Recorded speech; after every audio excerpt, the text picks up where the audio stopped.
الحمد لله رب العالمين والعاقبة للمتقين والصلاة والسلام على سيد الأنبياء والمرسلين وعلى آله وأصحابه ومن تبعهم بإحسان إلى يوم الدين أما بعد أعوذ بالله السميع العليم من الشيطان الرجيم من همزه ونفخه ونفثه بسم اللہ الرحمن الرحیم وَلَقَدْ اور بلا شبہ یقیناً آتینا ہم نے عطا کی لقمان الحکمت لقمان کو دانائی انشکر کہ تو شکر کر للہ اللہ تعالیٰ کا ومن یشکر اور جو شکر کرے فإنما تو اس کے سوا کچھ نہیں یشکر وہ شکر کرتا ہے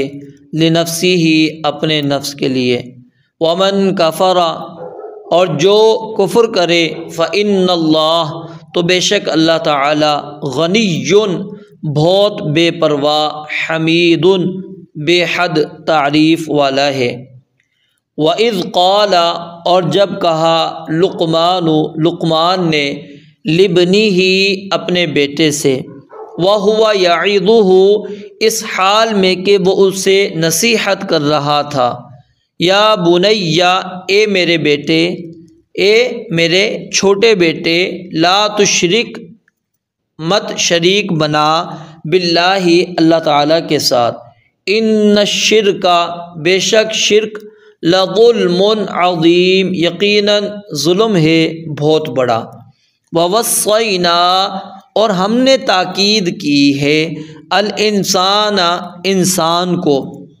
بوالدیہ اس کے ماں باپ کے بارے میں حملت ہو اسے اٹھائے رکھا امہ اس کی ماں نے وہنن علی وہنن کمزوری پر کمزوری کی حالت میں وفصالہ اور اس کا دودھ چھڑانا فی عامین 2 سال میں ہے انشکر کہ شکر کر لی میرا ولی والدی کا اور اپنے ماں باپ کا الیہ میری ہی طرف المصیر لوٹ کر آنا ہے وَإِن جَاهَدَاكَ اور اگر وہ دونوں زور دیں تجھ پر علی اس بات کا کہ ان تشرکا کہ تو شریک بنائے بی میرے ساتھ ما اس چیز کو لیس لک نہیں ہے تجھے بھی اس کا علم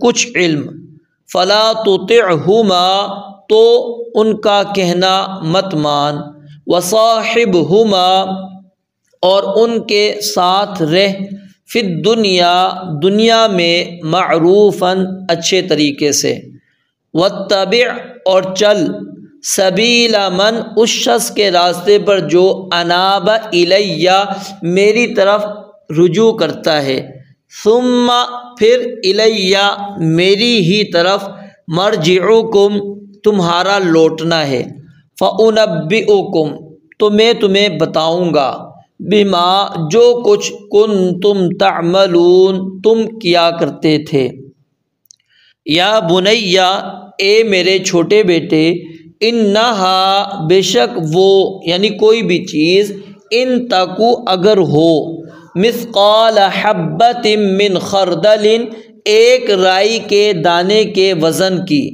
فتکن پس ہو فی صخرۃ کسی چٹان میں او فی السماوات یا آسمانوں میں او فی الارض یا زمین میں یاتی تو لے آئے گا بہا اسے اللہ تعالی ان اللہ بے شک اللہ تعالی لطیف نہایت باریک بین خبیر پورا باخبر ہے یا بنیا اے میرے چھوٹے بیٹے اقم قائم کر الصلاۃ نماز وَأْمُرْ اور حکم دے بالمعروف نیکی کا وَنْہَا اور منع کر عن المنکر برائی سے وَاصْبِرْ اور صبر کر علی ما اس پر جو اصابک تجھے مصیبت پہنچے ان ذالک بے شک یہ من عزم الامور ہمت کے کاموں میں سے ہے۔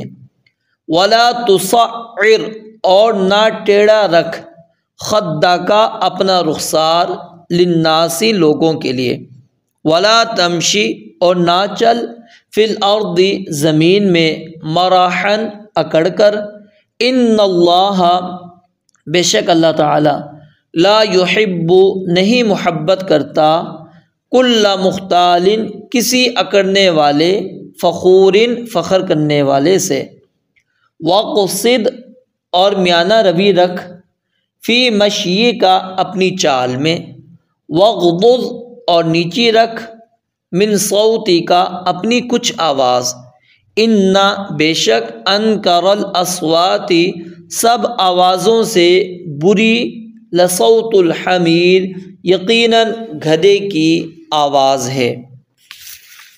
اس رکوع کے اندر اللہ تعالیٰ نے لقمان کا ذکر کیا ہے۔ لقمان کون تھے؟ تفاسیر کے اندر ان کے متعلق بہت کچھ لکھا ہوا ہے، اور وہ کیا لکھا ہوا ہے وہ میں آپ کے سامنے بیان کر دیتا ہوں، پھر آپ کے سامنے آخر میں خلاصہ بھی مطلب بیان کروں گا کہ لقمان کون تھے۔ روح المعانی کے اندر یہ بات موجود ہے کہ وہب وہ بیان کرتے ہیں کہ وہ ایوب علیہ السلام کے بھانجے تھے۔ مقاتل وہ بیان کرتے ہیں کہ یہ ان کے خالہ زاد تھے ایوب علیہ السلام کے۔ عبد الرحمن سہیلی وہ بیان کرتے ہیں کہ وہ عنقا بن سرون کے بیٹے تھے، اور بعض نے ان کے متعلق یہ بات نقل کی ہے کہ وہ آزر کی اولاد میں سے تھے، 1000 سال زندہ رہے اور داؤد علیہ السلام کو پایا اور ان سے علم حاصل کیا، اور جب تک داؤد علیہ السلام مبعوث نہیں ہوئے تھے اس سے پہلے یہ فتویٰ دیتے تھے، اور جب وہ مبعوث ہو گئے تو فتویٰ دینا چھوڑ دیا۔ تو ان سے جب پوچھا گیا تو فرمانے لگے کہ جب مجھ سے کفایت کی گئی ہے تو میں کیا اکتفا نہ کروں؟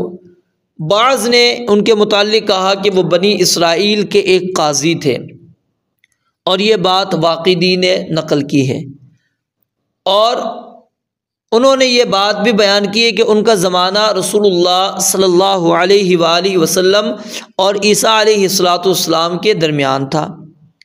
اکرمہ اور شعبی وہ بیان کرتے ہیں کہ وہ نبی تھے، اور اکثر کا کہنا ہے کہ وہ داؤد علیہ السلام کے زمانے میں تھے، نبی نہیں تھے۔ ان کے بارے میں اختلاف ہے کہ وہ آزاد تھے یا غلام تھے، اکثر کا کہنا ہے کہ وہ غلام تھے، اور ایک اختلاف یہ بھی ان کے متعلق پایا جاتا ہے کہ بعض نے کہا کہ وہ حبشی تھے، اور یہ بات ابن عباس اور مجاہد رحمہ اللہ سے مروی ہے، اور ابو ہریرہ سے بھی یہ بات موجود ہے۔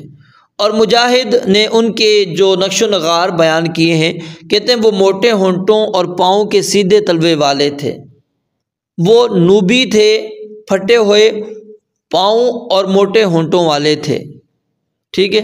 اور اسی طرح جابر بن عبداللہ سے ابن ابی حاتم کہتے ہیں کہ عبداللہ بن زبیر سے نقل کیا ہے کہ انہوں نے فرمایا کہ میں نے جابر بن عبداللہ سے کہا آپ کو لقمان کے بارے میں کیا خبر پہنچی ہے؟ تو انہوں نے فرمایا وہ چھوٹے قد اور چپٹی ناک والے نوبی یعنی حبشی تھے۔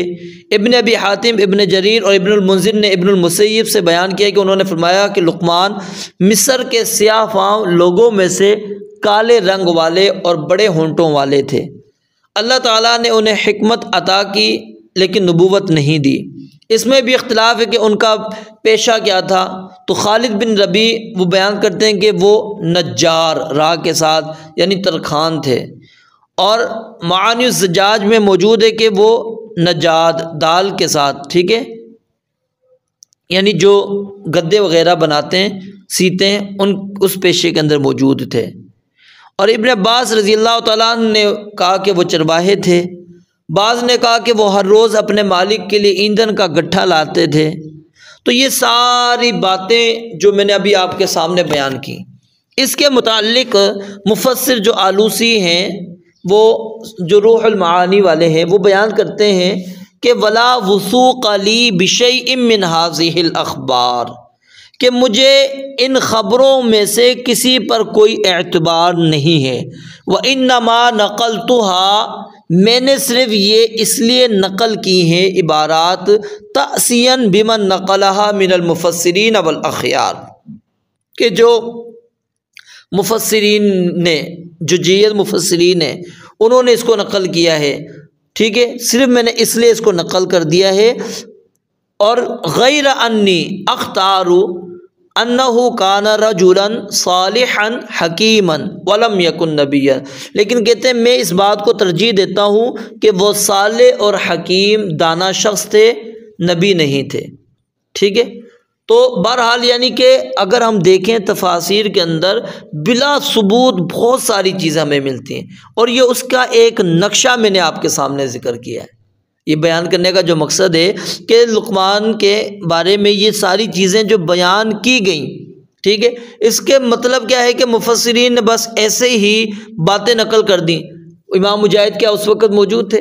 قتادہ موجود تھے، ابن المسیب وہاں پر موجود تھے کہ وہ لقمان حکیم کے ساتھ رہے ہوں، انہوں نے نقش و نگار بھی بیان کر دیے ہیں، ان کے پیشوں کو بھی بیان کر دیا، وہ ساری چیزیں بیان کر دی۔ تو بہرحال اللہ رب العالمین نے قرآن مجید کے اندر جو چیز بیان کی ہے ہمیں اتنا ہی تسلیم کرنا چاہیے۔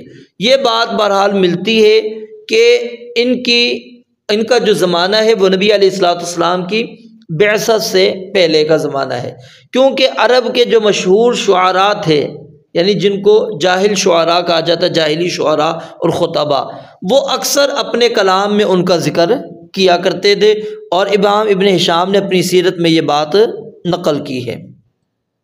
تو اللہ رب العالمین نے یہاں پر لقمان حکیم کا تذکرہ اس لیے کیا ہے کہ اللہ تعالیٰ عقلی دلیل پیش کرنا چاہتے ہیں مشرکین کے لیے کہ یہ بھی تمہارا ہی جیسا ایک انسان ہے، ٹھیک ہے، تم بھی اس کو تسلیم کرتے ہو، اس کو مانتے ہو، تو کیا اس کی عقل اور حکمت وہ اتنی تھی کہ وہ تو اللہ رب العالمین کو پہچان سکا، اور تمہاری عقل اور حکمت کسی کام کی نہیں ہے کہ تم اللہ رب العالمین کو پہچان سکو۔ تمہارے پاس تو نبی بھی آئے، ٹھیک ہے، نبی کے ذریعے سے توحید کی بات تم تک پہنچی ہے، ٹھیک، پھر بھی تم نہیں مانتے، لیکن اس تک کوئی بات بھی نہیں پہنچی تھی، لیکن اس کے باوجود وہ کیا ہے، اس بات کو مانتا تھا، تسلیم کرتا تھا۔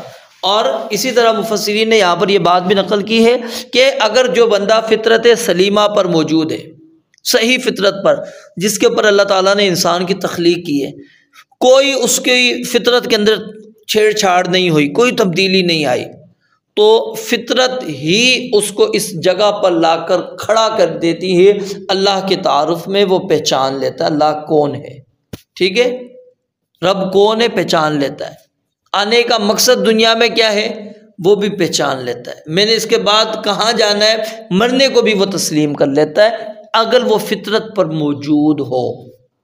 اب وہ فطرت پر یہاں تک تو موجود ہوتا ہے، لیکن زندگی گزارنی اس نے کس طرح ہے یہ اس کو فطرت نہیں بتلائے گی، یہ اللہ اور اس کے رسول علیہ الصلوۃ والسلام کی جو تعلیمات ہیں وہ بتلائیں گی کہ انسان نے زندگی کس انداز کے اندر گزارنی ہے۔ تو آئیے ہم شروع کرتے ہیں اب کہ اللہ رب العالمین نے فرمایا وَلَقَدْ آتَيْنَا لُقْمَانَ الْحِكْمَةَ، اور یقیناً ہم نے لقمان کو حکمت عطا کی۔ ہم نے لقمان کو کیا دی؟ حکمت، دانائی، عقل، سمجھ، فہم ہم نے اس کو عطا کی۔ انشکر للہ، اللہ کہتے ہیں ہم نے یہ حکمت اس کو کیوں عطا کی؟ تاکہ انشکر، کہ تو شکر کر، للہ اللہ تعالیٰ کا۔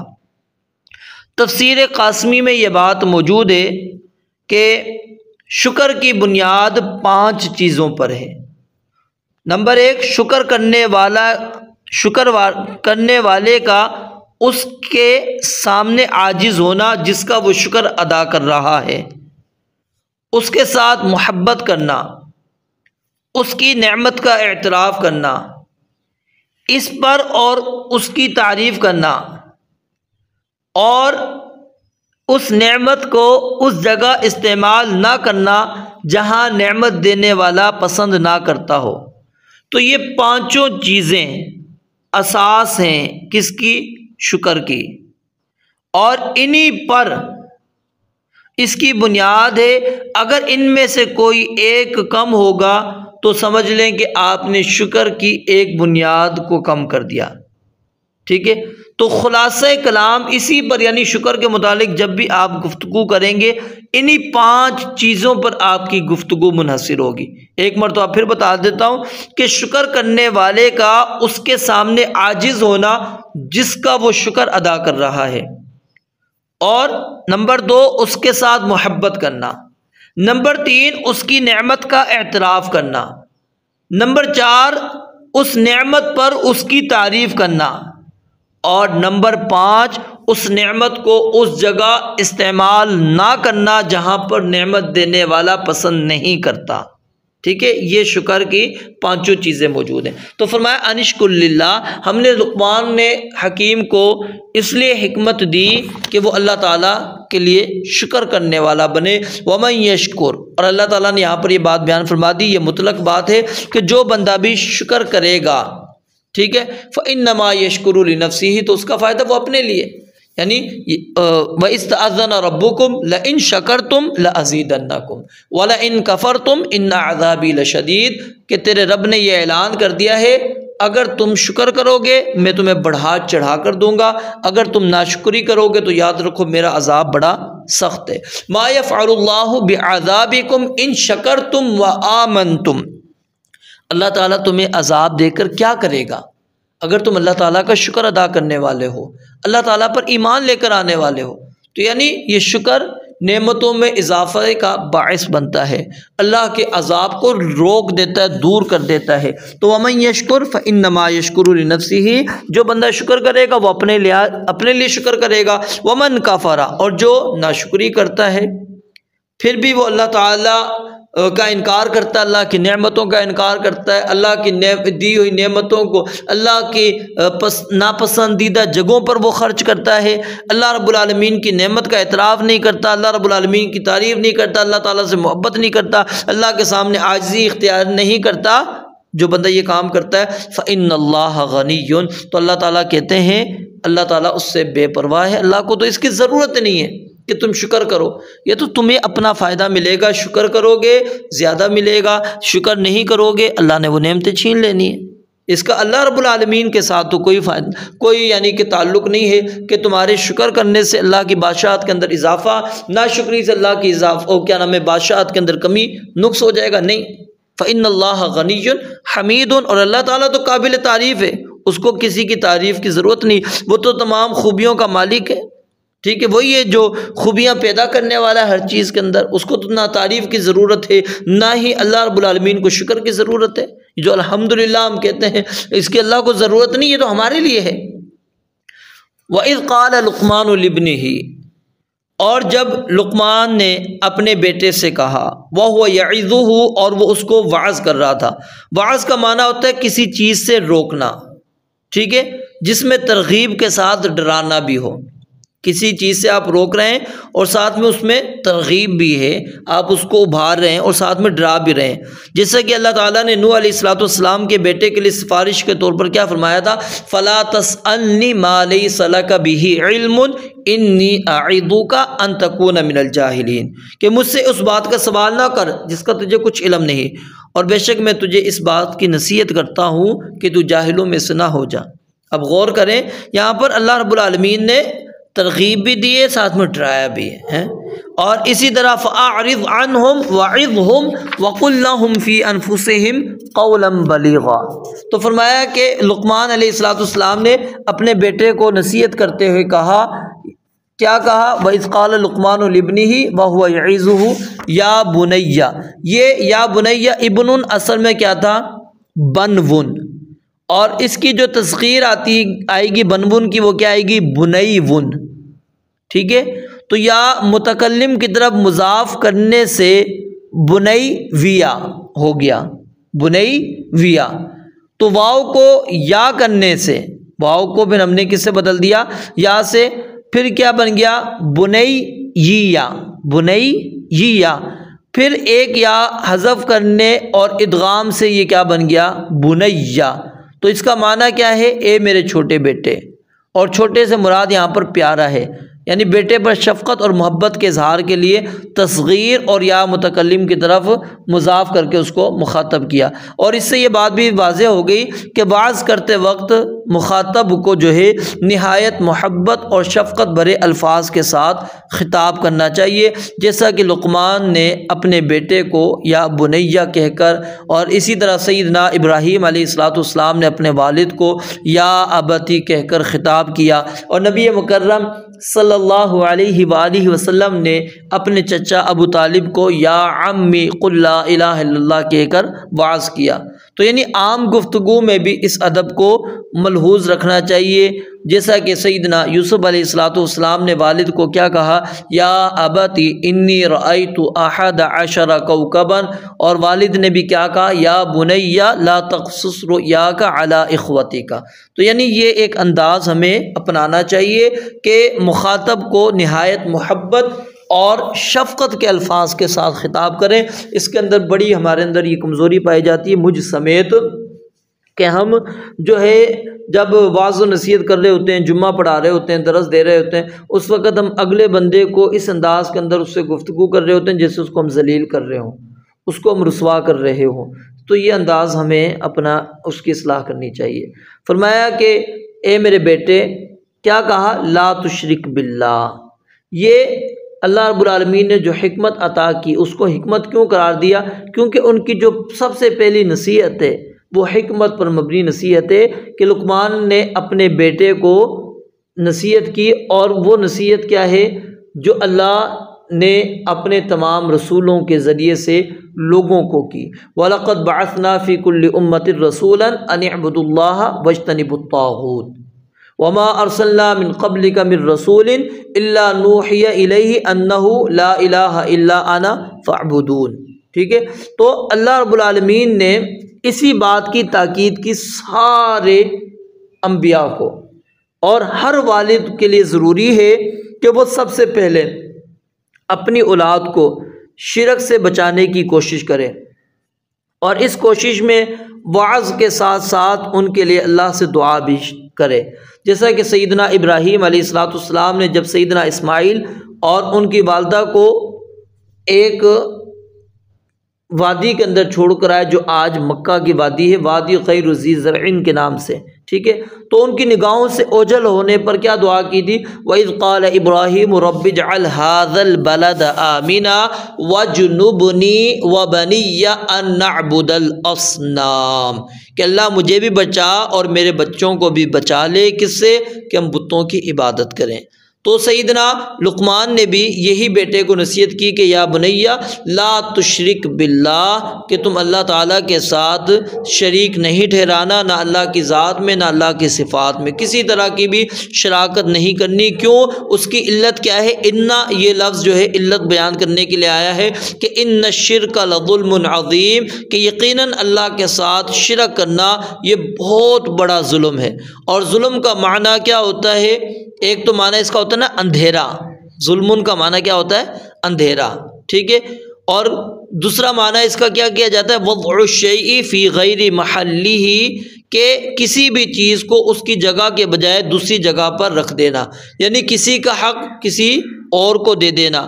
تو اندھیرے کے اندر کیا ہے، انسان کو پتہ نہیں پڑتا کہ چیز رکھنے کی اصل جگہ کیا ہے، تو وہ اصل جگہ سے ہٹ کر دوسری جگہ پر رکھ لیتا ہے۔ تو گویا کہ مشرک کی جو زندگی ہے وہ کیا ہے؟ اندھیروں سے پر ہے، اور موحد وہ اپنی پوری زندگی توحید کی روشنی میں بصیرت کے ساتھ گزارتا ہے۔ قل ھذہ سبیلی ادعو الی اللہ علی بصیرۃ انا ومن اتبعنی، کہ میں بھی اور جو میرے متبعین ہیں وہ بصیرت کے اوپر زندگی گزارتے ہیں، اور اللہ کی طرف ہم دعوت دینے والے ہوتے ہیں۔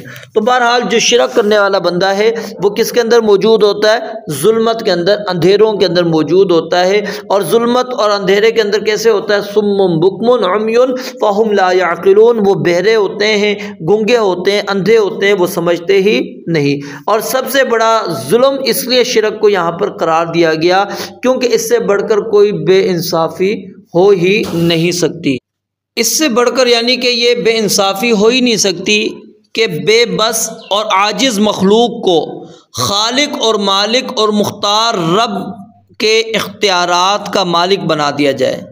یعنی اللہ تعالیٰ کی حق تلفی کیا ہے کہ انسان اللہ رب العالمین کے اختیارات انسانوں کو دینا شروع کر دے، ٹھیک ہے، یا پھر انسان ان لوگوں کو اللہ رب العالمین کو اٹھا کر انسانوں والے اختیارات کے اندر نعوذ باللہ لے کر آ جائے، نیچے لے کر آ جائے۔ تو بہرحال ان الشرک لظلم عظیم، شرک جو ہے وہ سب سے بڑا ظلم ہے، اور یاد رکھیے جو بندہ شرک والی زندگی گزار کر جاتا ہے وہ ہمیشہ کیا ہے، ذلت کے اندر، پستی کے اندر رہے گا، دنیا کے اندر بھی اور آخرت کے اندر بھی۔ اللہ رب العالمین فرماتے ہیں نا انہ من یشرک باللہ فقد حرم اللہ علیہ الجنہ، کہ جو بندہ شرک کرتا ہے اللہ رب العالمین نے اس کے اوپر جنت کو حرام کر دیا ہے، ومأواہ النار، اور اس کا ٹھکانہ جہنم ہے، وما للظالمین من انصار، اور ایسے لوگوں کے لیے کوئی مددگار بھی نہیں ہوگا۔ الذین آمنوا ولم یلبسوا ایمانہم بظلم، جب یہ آیت اتری نا، جو آیت میں ابھی پڑھ رہا ہوں، کہ جو لوگ ایمان لے کر آئے اور انہوں نے اپنے ایمان کے ساتھ ظلم نہیں ملایا، صحابہ کرام رضوان اللہ علیہ مجمعین پریشان ہو کر رسول اللہ صلی اللہ علیہ وآلہ وسلم کے پاس آ گئے اور کہا کہ اینا لا یظلم نفسہ، کہ اللہ کے نبی علیہ الصلوۃ والسلام ہم میں سے کون ایسا بندہ ہے جو اپنے آپ پر ظلم نہیں کرتا؟ ہم میں سے ہر ایک انسان اپنے آپ پر ظلم کر دیتا ہے۔ اب یہاں پر ایک اور چیز جو سمجھنے والی وہ کیا ہے کہ جو لوگ سمجھتے ہیں کہ قرآن اور حدیث کو، قرآن مجید کو خاص طور پر ہم اپنی یعنی عربی لغت کے اعتبار سے سمجھ سکتے ہیں، تو بہت بڑی غلطی پر موجود ہیں۔ صحابہ کرام عرب تھے، عربی زبان کے ماہرین تھے، لیکن وہ لوگ ظلم کا معنی وہ کیا لے رہے ہیں کہ جو ہم لیتے ہیں عام، ٹھیک ہے۔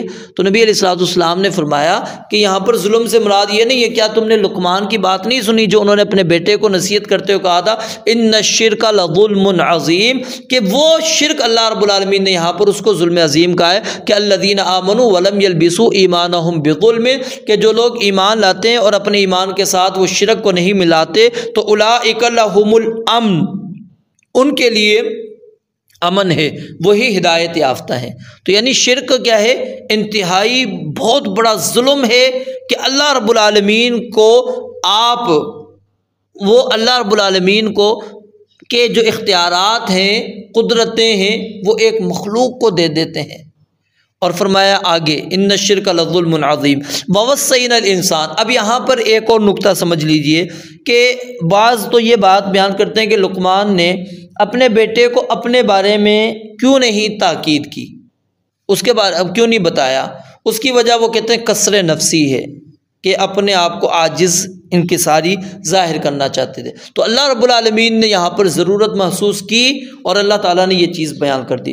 قرآن کریم کو آپ جب پڑھیں گے تو قرآن کریم کے اندر آپ کو یہ چیز کئی مقامات پر ملے گی۔ وَاعْبُدُوا اللَّهَ وَلَا تُشْرِكُوا بِهِ شَيْئًا وَبِالْوَالِدَيْنِ إِحْسَانًا وَقَضَىٰ رَبُّكَ أَلَّا تَعْبُدُوا إِلَّا إِيَّاهُ وَبِالْوَالِدَيْنِ إِحْسَانًا، یعنی توحید اور والدین، ان کا ذکر اللہ رب العالمین نے اکٹھا کیا ہے، ان کا اکٹھا ذکر کیا ہے، ٹھیک ہے۔ تو یہ ذکر اکٹھا کرنے کا مقصد جو ہے، جس طرح ہم یعنی کہ توحید کے اندر مخلص ہو جاتے ہیں اور سمجھ رہے ہوتے ہیں، اسی طرح اللہ تعالیٰ کہتے ہیں والدین کے ساتھ بھی مخلص ہو جاؤ۔ تو اللہ تعالیٰ کیا بیان کرتے ہیں، ذرا ہم پڑھتے ہیں۔ فرمایا وَوَصَّيْنَا الْإِنسَانَ بِوَالِدَيْهِ، اور ہم نے انسان کو وصیت کی، اس کو تاکید کی، کس چیز کی تاکید کی؟ بِوَالِدَيْهِ، کہ تم اپنے والدین کے ساتھ احسان کرو، اپنے والدین کے ساتھ کیا کرو؟ احسان کرو۔ ہم نے اس بات کی تاکید کر دی۔ اور حملتہ امہ، اللہ تعالیٰ فرماتے ہیں اٹھایا ہے، حملتہ اٹھائے رکھا اس کو، امہ اس کی ماں نے، وہنن علی وہنن، کمزوری پر کمزوری کی حالت میں۔ اب یعنی اس کو اگر آپ سمجھنا چاہتے ہیں تو آپ اس طرح سمجھ لیجئے، وہ جو حدیث آتی ہے ابو داود کے اندر، اور امام البانی رحمۃ اللہ علیہ نے اس کو حسن صحیح قرار دیا ہے، معاویہ بن حیدہ رضی اللہ تعالیٰ عنہ بیان کرتے ہیں کہ میں نے کہا اللہ کے نبی علیہ الصلوۃ والسلام من ابرو، میں کس کے ساتھ نیکی اور احسان اور سلوک کروں؟ آپ نے فرمایا امک ثم امک ثم امک، 3 مرتبہ آپ نے کہا اپنی ماں اپنی ماں اپنی ماں کے ساتھ، ثم اباک، پھر آپ نے چوتھی مرتبہ کہا اپنے والد کے ساتھ، ثم الاقرب فالاقرب، پھر قریبی رشتہ دار، پھر اس کے بعد قریبی رشتہ دار۔ اب یہاں پر یہ مطلب نہیں ہے کہ ماں کو 3 روپے دینے اور باپ کو 1 روپیہ دینا ہے، ٹھیک ہے، بلکہ اولاد نے دونوں کا ہی خیال رکھنا ہے۔ لیکن ماں کا ذکر اس لیے کیا کیونکہ والدہ کی کمزوری اور طبعی نرمی اور شفقت کی وجہ سے اولاد اس کی پرواہ نہیں کرتی، اس کا حق ادا کرنے میں کوتاہی کرتی ہے، اور باپ کی طبیعت کے اندر کیا ہے، سختی ہوتی ہے، تو اس وجہ سے وہ خیال رکھ لیتی ہے اس کا، تو اس لیے اللہ رب العالمین نے ماں کا ذکر کیا۔ تو فرمایا کہ وَوَصَّيْنَا الْإِنسَانَ بِوَالِدَيْهِ، ہم نے انسان کو وصیت کی، تاکید کی ہے کہ وہ اپنے والدین کے ساتھ حسن سلوک کرے، ان کے ساتھ نیکی کرے، ان کی حقوق کو ادا کرے، ان کی ضروریات کو پورا کرے، جن جن چیزوں کی ان کو ضرورت ہے وہ ضرورتیں ان کی پوری کرے۔ حملتہ امہ وہنن علی وہن، اب یہ جملہ تھوڑا سمجھیں، ہے تو تھوڑا ترکیب کے لحاظ سے لیکن آسان اعتبار سے سمجھانے کی میں کوشش کرتا ہوں۔ اس وہنن کی ترکیب کئی طرح سے ہو سکتی ہے۔ ایک یہ کہ یہ امہ سے حال ہے بمعنی اسم فاعل کے، یعنی حملتہ امہ ذات وہن علی وہن، یعنی اس کی ماں نے اسے اس حالت میں اٹھائے رکھا کہ وہ کمزوری پر کمزوری والی تھی۔ اور امام زمخشری وہ بیان فرماتے ہیں کہ وہنن یہ فعل محذوف ہے، تہنو اس کا مفعول مطلق ہے، یعنی اس کی ماں نے اسے اس حال میں اٹھایا کہ وہ کمزور پر کمزور ہوتی جاتی تھی، دن بدن اس کا ضعف کمزوری بڑھتی جاتی تھی، جیسے جیسے اس کا حمل بڑھتا اس کا بوجھ اور ضعف بڑھتا چلا جاتا۔ اور ایک صورت اس کی یہ کہ اس سے پہلے حرف جار جو با ہے وہ محذوف ہے، جس کے حذف کرنے سے اس پر کیا آ گئی ہے، نصب آ گئی ہے، یعنی حملتہ بضعف علی ضعف، یعنی اس نے اسے کمزوری پر کمزوری کے ساتھ اٹھائے رکھا، یعنی دوران حمل دن بدن بڑھنے والی کمزوری کے بعد، ٹھیک ہے، یہ کمزوری مزید بڑھتی چلی گئی۔ حملتہ امہ ذات وہن علی وہن، کہ اس حالت میں اٹھائے رکھا کہ وہ کمزوری پر کمزوری والی ہوتی گئی، مزید کمزور ہوتی گئی۔ یہ نہیں ہے کہ طاقتور ہو گئی، ہم سمجھتے یہ ہے کہ وہ ماں جو ہے بچے کے ساتھ حمل کے ساتھ وہ طاقتور ہو رہی ہوتی ہے، نہیں، وہ کیونکہ اس کی خوراک کے بھی اللہ رب العالمین نے انتظام اسی ماں کے ذریعے سے کیا ہوتا ہے۔ تو آج ہم والدین کو کوئی اہمیت نہیں دیتے، افسوس ہوتا ہے۔ اللہ تعالی ہمیں بھی معاف فرمائے کہ ہم نے اپنے والدین کے ساتھ بہت بڑی ہم زیادتیاں کر جاتے ہیں۔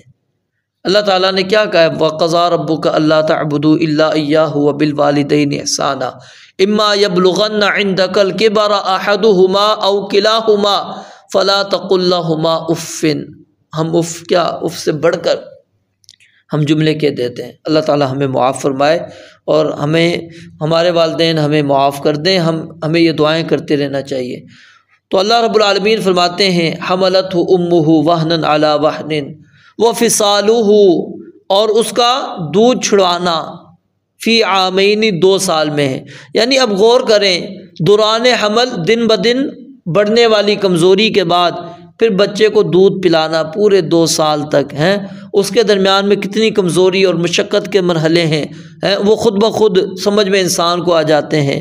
ولادت کا جو مسئلہ ہے وہ کتنا سخت ترین مرحلہ جس سے وہ گزرتی ہیں، پھر نفاس کی کمزوری، پھر دن رات بچے کی پرورش، نگہداشت، اس کو دودھ پلانا، اس کی ہر ضرورت کا خیال رکھنا، پھر بھی ہم اگر ان کے ساتھ نیکی نہ کریں، احسان نہ کریں تو پھر کس کے ساتھ احسان کریں۔ اللہ رب العالمین فرماتے ہیں وَفِصَالُهُ فِي عَامَيْنِ أَنِ اشْكُرْ لِي وَلِوَالِدَيْكَ، یہ ہم نے کیوں یہ ساری چیز بیان کی ہے، کس وجہ سے ہم نے یہ تمہارے سامنے مرحلہ ذکر کیا کہ کس طرح ماں کمزوری پر کمزوری کے ساتھ بچے کو پالتی ہے، پھر اس کے بعد حمل کے بعد جو وضع حمل، پھر نفاس، پھر بچے کو 2 سال تک دودھ پلانا۔ اچھا یہاں پر ایک اور مسئلہ سمجھتے چلے جائیے، بچے کو جو دودھ پلانا ہے وہ 2 سال تک ہے، ٹھیک ہے، یعنی اس سے تجاوز نہیں کرنا چاہیے۔ 2 سال سے کم میں اگر وہ دودھ چھڑانا چاہیں تو یہ ماں کے اجتہاد پر موقوف ہے، وہ سمجھتی ہے کہ اس کو 2 سال سے پہلے دودھ چھڑانا یہ برداشت کر سکتا ہے تو وہ چھڑا سکتی ہے، اور اس کی دلیل قرآن مجید کے اندر موجود ہے کہ والوالدات یرضعن اولادہن حولین کاملین لمن اراد ان یتم الرضاعہ۔ تو حمل کی جو مدت ہے قرآن کریم سورہ احقاف کے اندر اللہ تعالیٰ نے بیان کی، وہ کیا ہے؟ وَحَمْلُهُ وَفِصَالُهُ 30 شَهْرًا، کہ حمل اس کا 6 مہینے کا، اور دودھ پلانا جو ہے وہ کتنا ہے؟ 2 سال، یعنی ٹوٹل اللہ تعالیٰ نے حملہ و فصالہ 30 مہینے اللہ نے 2.5 سال قرار دیے، تو 6 مہینے اس کے حمل کے ہیں، اور 6 مہینے حمل کے ہیں، اور باقی جو 24 مہینے ہیں وہ کس چیز کے ہیں؟ اس کے دودھ پلانے کے ہیں۔ تو اس کو بعض لوگ وہ کہتے ہیں کہ جی دودھ پلانے کی جو مدت ہے وہ 2.5 سال ہے، ان کی یہ بات درست نہیں، اور یہاں سے یہ بات بھی سمجھتے چلیے کہ دودھ پلانے کی جو مدت ہے 2 سال، یعنی کہ اگر اس عرصے میں دودھ بچے کو کسی کا بھی آپ پلوا دیتے ہیں اور وہ 5 مرتبہ پیا ہونا چاہیے بچے کو، یعنی اس چھاتی کے ساتھ لگایا گیا، پھر بچی نے چھاتی خود چھوڑی 5 مرتبہ، ٹھیک ہے، اور وہ 2 سال سے کم عمر کا تھا، تو پھر وہ اس کی کیا بن جائے گی؟ رضاعی ماں بن جائے گی، رضاعت ثابت ہو جائے گی، ٹھیک ہے۔ تو اگر 2 سال سے اوپر ہو گیا ہے پھر رضاعت ثابت نہیں ہوتی، تو 5 مرتبہ اور 2 سال سے کم عمر، تو یہ جو 2.5 سال والی بات ہے یہ درست نہیں ہے، اس کو احتیاط کا تقاضا کہنا یہ بھی درست نہیں، کیونکہ اللہ رب العالمین نے سورہ احقاف میں واضح طور پر 2 سال ہی دودھ پلانے کو بیان کیا، سورہ بقرہ کے اندر بھی حولین کاملین، ٹھیک ہے، اور ادھر بھی حملہ و فصالہ 30 شہرن کے اندر بھی 2 سال ہی آ جاتی ہے۔ فرمایا کیوں؟ انشکر لی، تاکہ میرا شکر ادا کرو، ولی والدی کا، اور اپنے والدین کا بھی۔ میرا شکر کیوں ادا کرنا ہے؟ کیونکہ اگر میں چاہتا تو میں اسی حالت کے اندر مار دیتا، یعنی سورہ جو ہم نے روم کا آخری رکوع پڑھا، اللہ الذی خلقکم من ضعف ثم جعل من بعد ضعف قوہ، وہاں پر میں نے آپ کو تفسیر کے اندر یہ بات بتلائی تھی، ٹھیک ہے، انشکر لی ولی والدیک، تاکہ تم میرا شکر کرو اور اپنے والدین کا بھی شکر کرو، الی المصیر، کیونکہ تم نے میری ہی طرف لوٹ کر آنا ہے، کسی اور کی طرف نہیں جانا۔ جب لوٹ کر ہی میری طرف آنا ہے تو پھر میں تم سے اس کے متعلق سوال کروں گا، پوچھوں گا، اور میں ہی تمہیں اس بات کی تاکید کر رہا ہوں، اگر تم نے اس کے اندر کوئی کوتاہی کی تو میں تم سے باز پرس کروں گا۔ وَإِن جَاهَدَاكَ، اب یہ والدین کے ساتھ حسن سلوک کی تاکید کے بعد اللہ رب العالمین نے ایک چیز کو اب استثناء کرنا ہے، فرمایا وَإِن جَاهَدَاكَ، اگر وہ تجھ پر اس بات کا زور دیں، جہاد کریں، اپنی پوری کوشش صرف کر دیں، کس بات پر؟ ان تشرک بی، کہ تو میرے ساتھ شریک ٹھہرائے، شرک کرے۔ اب اللہ کہتے ہیں یہاں پر وہ جتنا زور لگا سکتے ہیں لگائیں، تو نے کیا کرنا ہے؟ ما لیس لک بہ علم، اور ایسی بات کی طرف وہ تجھے مجبور کرتے ہیں جس کا تجھے علم نہیں ہے، اور وہ کہتے ہیں یہ شرک کر، ٹھیک ہے، فلا تطعہما، تو تم نے ان کی اطاعت نہیں کرنی۔ یعنی سورہ عنکبوت کے اندر اللہ رب العالمین نے یہی بات ذکر کی، وہاں پر الفاظ کیا تھے؟ وَإِن جَاهَدَاكَ لِتُشْرِكَ بِي، ادھر ہے وَإِن جَاهَدَاكَ عَلَىٰ أَن تُشْرِكَ بِي۔ اب اس کے اندر کیا ہے؟ علی کے لفظ میں لام کی بنسبت زیادہ قوت پائی جاتی ہے، تو اس لیے کیا ہے؟ سورہ عنکبوت کے اندر جو ہے وہ کیا تھا؟ منت اور سماجت، نرمی سے بھی ہو سکتا ہے اور سختی بھی مراد ہو سکتی ہے، بھلانے پھسلانے سے، بے رخی سے، کسی بھی طرح وہ آپ کو شرک پر آمادہ کر سکتے ہیں، ٹھیک ہے، لیکن یہاں پر کیا ہے؟ سختی کے ساتھ وہ تمہیں یہاں پر شرک کی طرف کھڑا کرتے ہیں، تو اللہ تعالیٰ کیا فرماتے ہیں؟ فلا تطعہما، تم نے ان کی اطاعت نہیں کرنی۔ اب غور کریں کہ اللہ رب العالمین خود ہی بیان کر رہے ہیں، ٹھیک ہے، خود ہی اللہ تعالیٰ نے اپنے بعد جن کا حق سب سے زیادہ رکھا اور جس کی بات ماننے کو اللہ رب العالمین نے ہم پر لازم قرار دیا، والدین ہمارے، انہی کے بارے میں اللہ رب العالمین کیا کہہ رہے ہیں؟ فلا تطعہما، آپ نے ان کی اطاعت نہیں کرنی۔ کیوں؟ لا طاعت لمخلوق فی معصیت الخالق، خالق کی نافرمانی میں مخلوق کی اطاعت جائز نہیں ہے۔ تو جب سب سے بڑے محسن جو انسان کے ہیں ان کی بات ماننا اللہ تعالیٰ کے حکم کے مقابلے میں جائز نہیں، تو پھر کسی اور کی کیا حیثیت ہو سکتی ہے کہ اس کی اطاعت کی جائے؟ چاہے پھر وہ کوئی بھی رشتہ دار ہو، اس کا کوئی دوست ہو، پیر ہو، فقیر ہو، امام ہو، حاکم ہو، کوئی بھی ہو، اس کی بات کیسے مانی جا سکتی ہے؟ جب والدین کی بات اللہ اور اس کے رسول علیہ الصلاۃ والسلام کے مقابلے میں نہیں مان سکتے تو پھر دوسروں کی کیسے مانو گے آپ؟ تو فرمایا فلا تطعہما، آپ نے ان کی اطاعت نہیں کرنی۔ اچھا، اب یہاں سے ایک بات سمجھ میں یہ آتی ہے کہ اللہ تعالیٰ نے کہا کہ پہلے تو کہا ووصینا الانسان، ہم نے وصیت کی، انسان کو تاکید کی کہ اپنے والدین کے ساتھ اس نے سلوک کرے۔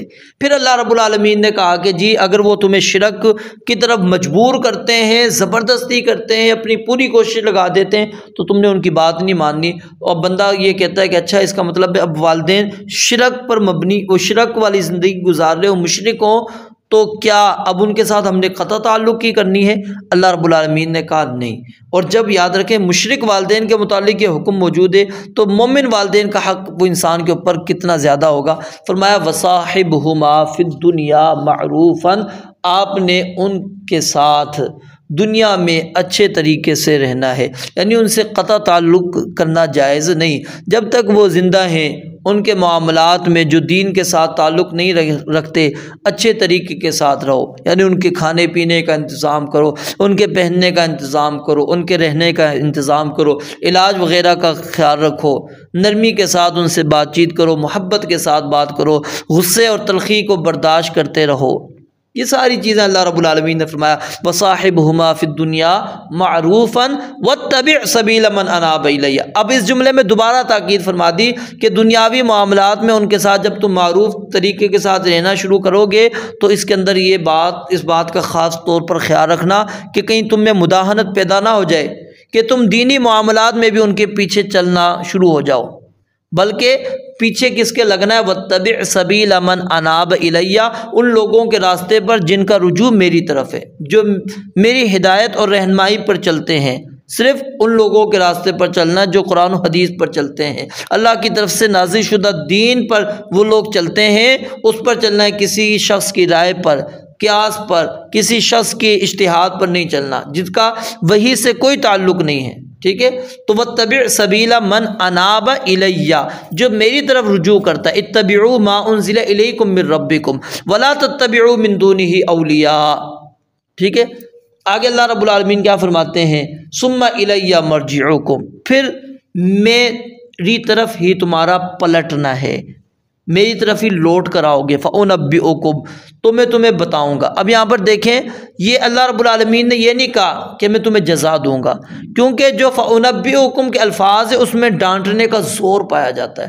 فَأُنَبِّئُكُمْ بِمَا كُنْتُمْ تَعْمَلُونَ، جو تم کیا کرتے تھے میں تمہیں اس کے بارے میں خبر دوں گا۔ تو یعنی والدین اگر مشرک بھی ہیں تو ان کے ساتھ ہم نے حسن سلوک کرنا ہے۔ غالباً سیدہ اسماء رضی اللہ تعالیٰ عنہا وہ نبی علیہ الصلوۃ والسلام کے پاس آئیں، انہوں نے کہا کہ میری والدہ میرے پاس آئی ہیں، وہ مشرکہ ہیں، میں کیا کروں؟ آپ نے فرمایا اس کے ساتھ صلہ رحمی کرو۔ تو والدین کے ساتھ یعنی حسن سلوک، اور سیدنا ابراہیم علیہ الصلوۃ والسلام کا قصہ اللہ تعالیٰ نے قرآن مجید کے اندر جو بیان کیا وہ بھی اسی بات پر دلالت کرتا ہے کہ وہ دیکھیں کتنے پیار محبت کے ساتھ ان کے ساتھ بات کر رہے ہیں، گفتگو کر رہے ہیں۔ یہ درمیان میں اللہ تعالیٰ نے یعنی ہمیں یہ چند نصیحت کر دی ان دو آیتوں میں۔ آگے پھر دوبارہ لقمان حکیم ان کی نصیحتیں جو اپنے بیٹے کو کر رہے تھے، وصیتیں، وہ شروع ہو جاتی ہیں۔ فرمایا یا بنیا، اے میرے بیٹے، اے میرے چھوٹے بچے، ٹھیک ہے؟ انہا ان تک مثقال، پہلی وصیت کیا تھی کہ اللہ کے ساتھ شریک نہیں ٹھہرانا، ٹھیک ہے؟ اللہ کے ساتھ شریک نہیں ٹھہرانا۔ تو اب اس وصیت کا جو تعلق ہے وہ کس کے ساتھ ہے؟ اللہ رب العالمین کے علم کے ساتھ، اس کی قدرت کے ساتھ۔ اب اس لیے یہاں پر یہ ذکر کیا جا رہا ہے۔ فرمایا یا بنیہ، اے میرے بیٹے، انہا ان تک مثقال حبۃ من خردل، بے شک کوئی چیز اگر رائی کے دانے کے وزن کی ہو، یعنی اگر کوئی بھی چیز وہ رائی کے دانے کے وزن کی ہو، وہ یعنی نیکی بھی ہو سکتی ہے، بدی بھی ہو سکتی ہے، کوئی بھی عمل ہو، کوئی بھی عمل ہو، جو بھی کائنات کے اندر ہونے والی چیز ہے وہ رائی کے دانے کے برابر ہو تو کیا ہوگا؟ فتکن فی صخرۃ، تو یہ بات ذہن میں رکھ لو، وہ کسی چٹان میں ہو، کسی چٹان کے اندر موجود ہو۔ اچھا، یہاں پر ایک اور چیز جو آیت کے اندر یعنی کہ آپ باریکی سمجھ لیں گے تو آپ کو اور زیادہ سمجھ میں آ جائے گی۔ وہ ادھر لفظ استعمال ہوا حبۃ من خردل، اس سے مراد چھوٹی سی چھوٹی چیز ہے، کیونکہ عرب اس کے لیے مثقال ذرۃ کا لفظ استعمال کرتے تھے یا پھر مثقال حبۃ من خردل کا، اور مثقال یہ ثقلہ سے یہ اعلیٰ کا کیا ہے؟ وزن ہے، ٹھیک ہے، مفعالن کے وزن پر۔ فتکن فی صخرۃ او فی السماوات، وہ کس میں ہو؟ چٹانوں میں ہو یا زمینوں میں ہو یا آسمانوں میں ہو۔ یہ بات جو انہوں نے بیان کی ہے، یہ اس لیے بیان کی ہے کہ وہ کتنی مخفی ترین کیوں نہ ہو، اس کا حصول مشکل ترین کیوں نہ ہو، ٹھیک ہے، چٹانوں کے اندر پڑی ہے، آسمانوں میں، زمین کے اندر موجود ہے، اور ہے بھی کتنی؟ رائے کے دانے کے وزن کے برابر ہے۔ یأتی بہ اللہ، اس کو اللہ رب العالمین لے آئے گا۔ کیسے لے کر آئے گا؟ اپنے کمال علم کے لحاظ سے، اپنی کمال قدرت کے لحاظ سے، کیونکہ کوئی بھی چیز کہیں بھی ہو، کتنی پوشیدہ سے پوشیدہ ہو، کتنی دور سے دور ہو، اللہ تعالیٰ کو معلوم ہے کہ وہ کہاں ہے، اور وہ اسے حاضر کرنے پر پوری طرح قادر ہے۔ جب چاہے گا اپنے پاس لے آئے گا، اور اس میں یہ بات بھی شامل ہے کہ کوئی عمل نیک ہو یا بد، جتنا بھی چھپ کر کیا جائے یا اس کا کرنے والا کہیں بھی چلا جائے، اللہ تعالیٰ اسے اور اس کے کرنے والے کو اپنے پاس لے آئے گا اور اس کی جزا دے گا۔ تو یعنی جب اتنی عام رسائی سے باہر چیز، مخفی چیز، ٹھیک ہے، اس کے متعلق اللہ رب العالمین کا علم اور اللہ رب العالمین کی قدرت کا یہ عالم ہے، تو ان چیزوں کے بارے میں اس کے علم اور قدرت کا خود ہی اندازہ لگا لو جو اتنی مشکل اور دشوار نہیں ہے۔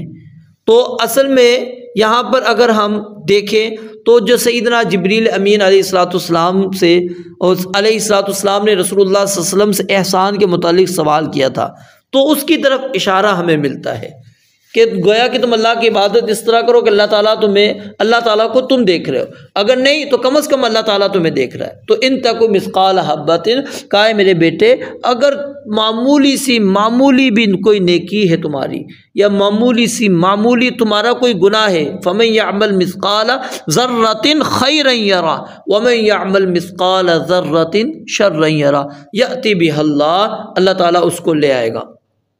ان اللہ لطیف، کیونکہ اللہ رب العالمین لطیف ہے، باریک بینی اور نرمی دونوں مفہوم لطیف ان کے اندر پائے جاتے ہیں۔ یعنی اللطیف من یعلم دقائق الاشیاء ویسلک فی ایصالها الی من تصلح له مسلک الرفق، لطیف وہ ہوتا ہے جو نہایت باریک اشیاء کو جانتا ہو اور جن کے لائق وہ چیزیں ہیں ان تک انہیں پہنچانے میں نرمی کا طریقہ اختیار کرے۔ یعنی اس اللہ رب العالمین کے لطیف ہونے میں اس بات کا اظہار ہے کہ اس کیڑے کے وجود سے ہوتا ہے جو کسی بہت بڑی چٹان کے اندر موجود ہے، جس تک پہنچنے کا یا خوراک پہنچانے کا کوئی راستہ نہیں ہے، اور اس لطیف و خبیر کا کام دیکھیے کیا ہے، اسے وہاں کس طرح اس نے پیدا کیا، پھر ہر لمحے اس کی ہر ضرورت اس تک پہنچائی، پھر جب چاہے چٹان کو توڑ کر یا توڑے بغیر اسے ذرا بھر خراش پہنچائے بغیر جہاں چاہے لے آئے۔ جو رب العالمین رائے کے دانے کے برابر اشیاء کا اتنا علم رکھتا ہو، اس پر اتنی دسترت اور قوت رکھتا ہو، تو بڑی چیزوں کے متعلق کیا ہے، تو یعنی کہ یہ بنیادی عقیدہ اس کو یہاں پر اللہ رب العالمین نے بیان کر دیا۔ یا بنی اقیم الصلاۃ، اب بنیادی عقائد کے بعد وصیت اب کر رہے ہیں کس کی طرف؟ بنیادی احکامات کی طرف۔ کہا اے میرے بچے اقیم الصلاۃ، نماز کو قائم کر۔ اب نماز کی اس وقت کیا کیفیت تھی اللہ تعالیٰ ہی بہتر جانتے ہیں، اور سب سے پہلے یہاں پر احکام کے اندر نماز کو کیوں ذکر کیا؟ کیونکہ اللہ رب العالمین بھی بندے سے دائرہ اسلام میں داخل ہونے کے بعد اسی چیز کا تقاضا کرتے ہیں۔ اور حدیث معاذ بن جبل جو امام بخاری رحمۃ اللہ علیہ نے کتاب التوحید کے اندر نقل کی ہے، وہ بھی اس بات پر دلالت کرتی ہے۔ آپ نے پہلے ان کو کہا کہ تم نے دعوت دینی ہے اللہ رب العالمین کی وحدانیت کی طرف، اگر وہ اس کا اقرار کر لیتے ہیں تو پھر ان کو کہو کہ ان اللہ افترض علیہم 5 صلوات، کہ اللہ تعالیٰ نے ان کے اوپر دن اور رات میں 5 نمازیں فرض کی ہیں۔ تو نماز کو قائم کرنا ہے، یا بنی اقم الصلاۃ، کہ نماز کو قائم کر۔ نماز کو قائم کرنے سے کیا مراد ہے؟ اس کو وقت پر صحیح طریقے سے خشوع خضوع اطمینان کے ساتھ با جماعت ادا کرنا۔ اور پھر دوسری بات یہاں پر کیا بیان فرمائی انہوں نے؟ وَأْمُرْ بِالْمَعْرُوفِ، کہ نیکی کا حکم دو۔ ٹھیک ہے، آپ جو نیکی کر رہے ہو اس کا لوگوں کو بھی حکم دینا ہے۔ وَانْهَ عَنِ الْمُنْكَرِ، اور برائی سے بھی تم نے لوگوں کو روکنا ہے۔ وَاصْبِرْ عَلَىٰ مَا أَصَابَكَ، جو بات تمہیں لوگوں کی طرف سے مصیبت تکلیف پہنچے اس کے اوپر تم نے صبر کرنا ہے۔ إِنَّ ذَلِكَ مِنْ عَزْمِ الْأُمُورِ، کیونکہ یہ جو کام ہے یہ عزم الامور ہے۔ عزم کا معنی کیا ہوتا ہے؟ عزم معنی پختہ، ٹھیک ہے، اس کے 2 مطلب ہیں۔ ایک تو عزم کا معنی ہے واجب کرنا، یعنی یہ چاروں ایسے کاموں میں سے ہیں جو اللہ تعالیٰ کی طرف سے واجب اور فرض کیے گئے۔ ان اللہ یحب ان تؤتى رخصہ کما یحب ان تؤتى عزائمہ۔ اور دوسرا مطلب اس کا کیا ہے کہ نیکی کا حکم دینے اور برائی سے روکنے کا یہ کام بڑے عزم و ہمت کا کام ہے۔ کم ہمت لوگوں کے بس میں یہ نہیں ہے کہ اس کی سختیاں جھیل سکیں، تو اس لیے اپنے اندر عزم و ہمت پیدا کر لے۔ تو یہاں پر جو ہے اپنے بیٹے کو انہوں نے وصیت سب سے پہلے کیا کی؟ یا بنی اقیم الصلاۃ، کہ نماز کو قائم کرو، ٹھیک ہے۔ پھر دوسری وصیت کیا کی؟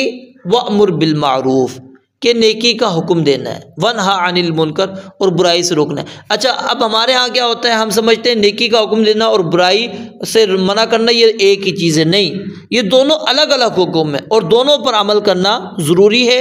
اور اس کا بلند ترین جو درجہ ہے وہ کیا ہے؟ جہاد فی سبیل اللہ ہے، جس کو رسول اللہ صلی اللہ علیہ وآلہ وسلم نے اسلام کی کوہان، ٹھیک ہے، اس کی چوٹی قرار دیا نبی مکرم علیہ الصلوۃ والسلام نے۔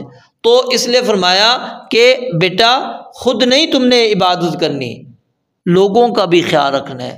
اگر ساتھیوں کا خیال نہیں رکھو گے، ان کو نیکی کا حکم نہیں دو گے، برائی سے نہیں روکو گے، تو تمہاری مثال ایک اس جہاز کی طرح ہے کہ جس جہاز کے اندر تم سوار ہو اور کوئی بندہ اس میں سراغ کر لیتا ہے۔ اگر سراغ کرنے والے کو نہیں روکا تو کیا ہوگا کہ سب کے سب ڈوب جاؤ گے۔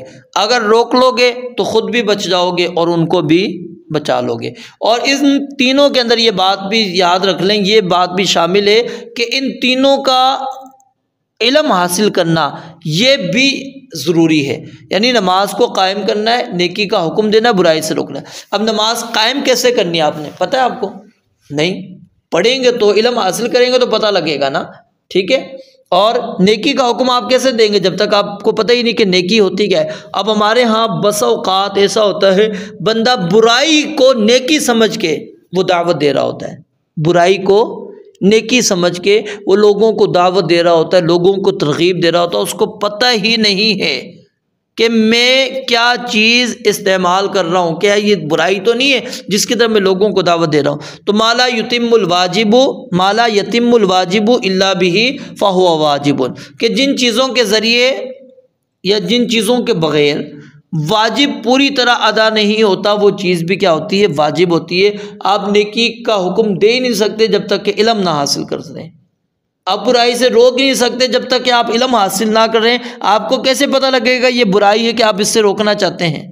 تو در حقیقت انہوں نے یہاں پر جو وصیت اپنے بچے کو کی اس کے اندر پورے کا پورا اسلام آ جاتا ہے، ٹھیک ہے، نماز، پھر اس کے بعد وَأْمُرْ بِالْمَعْرُوفِ وَانْهَ عَنِ الْمُنْكَرِ، کہ اس کا علم حاصل کرو، اس کو آگے لوگوں تک پہنچاؤ، سب کچھ اس کے اندر شامل ہے۔